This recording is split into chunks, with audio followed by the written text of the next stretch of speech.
Comment pratiquer la méditation? En méditation, les pensées, les émotions et les sensations traversent notre esprit. Tous ces phénomènes passent en l'absence de toute réaction.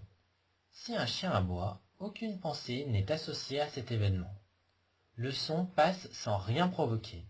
De manière habituelle, notre esprit est conditionné pour réagir à des sensations particulières telles que l'aboiement. Si un son gênant est entendu à plusieurs reprises, alors nos pensées vont se saisir de la sensation et se greffer dessus.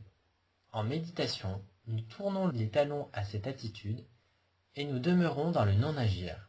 Des sensations sans réaction, des pensées arrivent, mais nous n'en faisons rien et ainsi elles disparaissent d'elles-mêmes.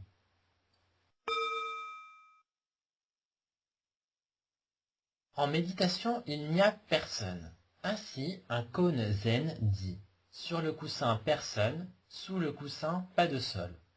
En effet, en méditation, des pensées surgissent, des sensations apparaissent et disparaissent, mais il n'y a personne pour interagir avec elles.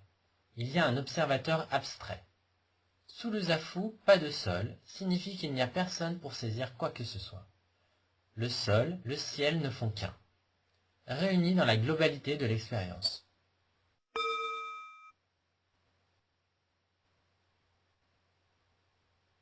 Le même effort est produit pour les pensées. Lorsqu'une pensée surgit, n'essayez pas de l'arrêter. Elle s'arrête toute seule. Il existe une juste tension à trouver par rapport aux pensées. Si l'on fait trop d'efforts pour les laisser passer avec une volonté ferme, cela crée beaucoup d'énergie supplémentaire, ce qui nuit à la méditation. Cependant, si le pratiquant ne fait aucun effort, il demeure dans son mental et ne pratique pas. Il est donc nécessaire de trouver votre propre effort à fournir pour pratiquer de manière juste. Ceci est une question d'expérience.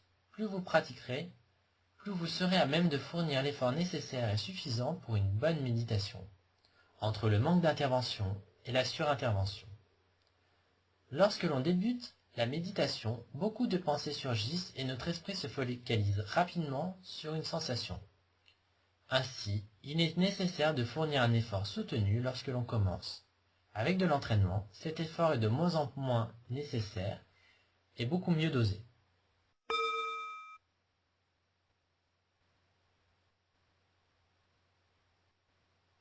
Une fois que la pratique est bien ancrée dans les sensations et les pensées, se rendre compte que l'on s'attache et lâcher prise, nous pouvons effectuer le même exercice pour les émotions.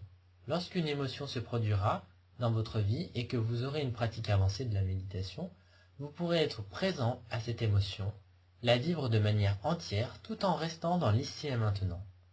L'émotion ne sera alors plus qu'un ornement de l'esprit. Lorsque nous méditons, deux travers se présentent.